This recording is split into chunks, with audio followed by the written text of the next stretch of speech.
شیراز 14 سال کا ایک شیخی باز لڑکا تھا۔ اسے سائیکل چلانے کا بہت شوق تھا۔ سائیکل چلانے میں اسے اتنی مہارت ہو گئی تھی کہ اب وہ سائیکل چلاتے ہوئے کرتب بھی دکھانے لگا تھا۔ اس دوران سائیکل کے پرزے بے جان استعمال کی وجہ سے جلدی کھس جاتے تھے۔ ایک دن وہ اسی طرح کرتب دکھاتا ہوا جا رہا تھا۔ آس پاس سے گزرنے والے لوگ اسے سائیکل پر کرتب کرتے ہوئے دیکھ رہے ہیں، مگر کوئی اسے ایسا کرنے سے روک نہیں رہا۔ اچانک دھماکہ ہوا۔ سڑک پر چلتے ہوئے لوگوں نے شیراز کو گھورا۔ پچھلے ٹائر کی ٹیوب ایک دھماکے سے پھٹ گئی تھی۔ شیراز سائیکل سے اتر گیا۔ ٹیوب کے ساتھ ٹائر بھی پھٹ گیا تھا۔ شیخی بگھاڑتے ہوئے شیراز گھر سے بہت دور نکل گیا تھا۔ اس نے جیب میں ہاتھ ڈالا تو 100 روپے کا ایک نوٹ اس کے ہاتھ میں تھا۔ کچھ دیر بعد وہ ایک سائیکل مستری کے پاس کھڑا تھا۔ مستری نے ٹائر اور ٹیوب دیکھنے کے بعد کہا، ٹیوب کو پنکچر لگ جائے گا، مگر ٹائر تبدیل کرنا پڑے گا۔ نیا ٹائر 700 روپے کا ہے، بتاؤ تبدیل کر دوں؟ 700 روپے میرے پاس تو نہیں ہے، میرے پاس تو صرف 100 روپے ہیں، لگتا ہے پیدل گھر جانا پڑے گا۔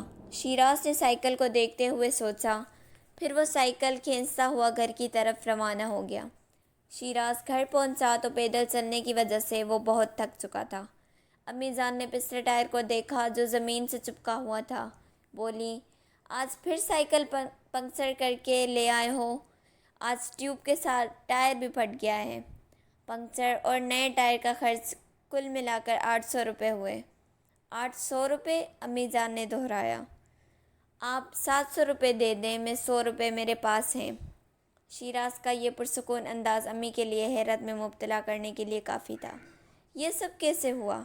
امی جان کا سوال سن کر شیراز نے نہایت عاجزی سے جواب دیا، سائیکل پر سوار گھر کی طرف چلا آ رہا تھا کہ اچانک ٹیوب اور ٹائر دونوں پھٹ گئے۔ وہیں سے میں سائیکل کھینچتا ہوا پیدل گھر آ رہا ہوں۔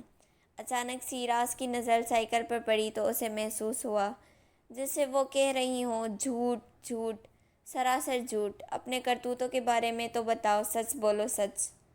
شیراز نے بھی آنکھوں ہی آنکھوں میں جواب دیا، تم تو چپ رہو، دیکھو میں اپنی پیاری امی جان سے بات کر رہا ہوں، 800 روپے کا معاملہ ہے۔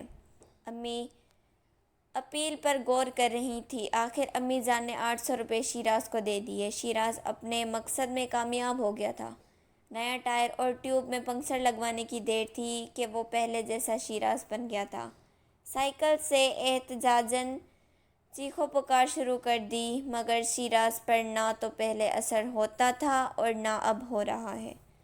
ایک دن وہ سائیکل پر دور ایک نئی کالونی کی طرف جا نکلا تھا۔ نئی کالونی کی بڑی بڑی سڑکیں دیکھ کر شیراز نے وہاں سائیکل پر کرتب دکھانا شروع کر دیے۔ وہ کبھی چلتی سائیکل پر لیٹ جاتا، کبھی اپنے دونوں پاؤں ایک ہی پائیدان پر رکھ دیتا اور کبھی گدی پر پاؤں رکھ کر اپنے دونوں ہاتھ ہینڈل پر رکھ کر خوشی سے نعرہ بلند کرتا کہ ہمسا ہو تو سامنے آئے۔ اچانک کے سامنے ایک گدھا گاڑی آ گئی۔ وہ کوشش کے باوجود سائیکل پر قابو نہ رکھ سکا اور گدھا گاڑی سے جا ٹکرایا۔ اس ٹکر میں شیراز کے گھٹنے پر چوٹ آئی اور سائیکل کا اگلا پہیہ ٹیڑھا ہو گیا۔ جب وہ لنگڑاتی ٹانگ اور سائیکل کے ٹیڑھے پہیے کے ساتھ گھر میں داخل ہوا تو امی جان گھبرا گئی۔ اس کے زخم پر مرہم لگایا اور پینے کو گرما گرم دودھ دیا۔ شیراز مسہری پر لیٹا تو اسے صحن میں کھڑی ہوئی سائیکل دکھائی دے رہی تھی۔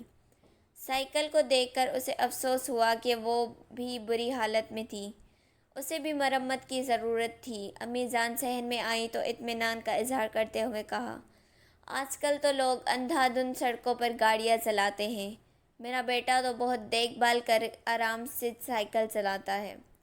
یہ سن کر شیراز سوچ میں پڑ گیا۔ اس کی نظر سائیکل پر پڑی، اسے ایسا لگا جیسے سائیکل اسے گھور رہی ہو اور امی کی بات سن کر وہ کہہ رہی ہو، یہ بات درست نہیں، جس طرح شیراز مجھے چلاتا ہے اس کا آپ تصور بھی نہیں کر سکتی۔ شیراز میرے ذریعے کرتب دکھاتا ہے، وہ مجھے چلاتا نہیں، اڑاتا ہے، میرے کل پرزے اس سے بہت تنگ ہیں، یہ کوئی بات سمجھنے کے لیے تیار ہی نہیں۔ اچانک امی جان نے بستر پر لیٹے شیراز کو گھورا۔ شیراز کو لگا جیسے امی سائیکل کے پرزوں کی ساری باتیں سن چکی ہوں۔ انہوں نے کچھ سوچا اور الماری سے ایک کاغذ نکال کر شیراز کے سامنے رکھ دیا۔ یہ کاغذ اس وقت کا تھا جب امی جان نے سائیکل خرید کر دی تو شیراز نے ان سے وعدہ کیا تھا، اس کاغذ پر لکھا تھا وہ سائیکل کی حفاظت کرے گا، اسے دھیان سے چلائے گا، اس کی صفائی ستھرائی کا خیال رکھے گا، وہ شرارتی بچوں کی طرح اس پر کرتب نہیں دکھائے گا۔ شیراز نے ان باتوں میں سے کسی ایک پر بھی عمل نہیں کیا۔ ابو جان اپنے دفتر کے کام کے سلسلے میں دوسرے شہر گئے ہوئے تھے، اسی لیے امی جان نے سائیکل کی مرمت کے لیے مزید پیسے ملنے کا کوئی امکان نہیں تھا۔ اگلے دن شیراز کو لنگڑاتے ہوئے اسکول جانا اور آنا پڑا۔ اسکول زیادہ دور نہیں تھا، اسی لیے شیراز سائیکل پر ہی اسکول جاتا تھا۔ گھر واپسی پر اس کے جیومیٹری باکس میں جیب خرچوں کا تو دیکھ کر امی نے پوچھا، تم نے ان روپوں کو خرچ کیوں نہیں کیا؟ میں سائیکل کے لیے پیسے اکٹھے کر کے اس کی مرمت کروانا چاہتا ہوں، میں اسے دوبارہ زخمی نہیں کروں گا۔ اس کی باتوں سے امی جان کا دل بھی پسیج گیا تھا۔ وہ بولی، غلطی کا احساس ہونا سب سے اچھی بات ہے، میں سائیکل کی مرمت کے لیے پیسے دے دوں گی، وعدہ کرو سائیکل کو احتیاط سے استعمال کرو گے۔ امی، میں وعدہ کرتا ہوں آئندہ اپنی سائیکل کا ہر طرح خیال رکھوں گا۔ شیراز کی یہ بات سن کر امی کے ساتھ ساتھ شاید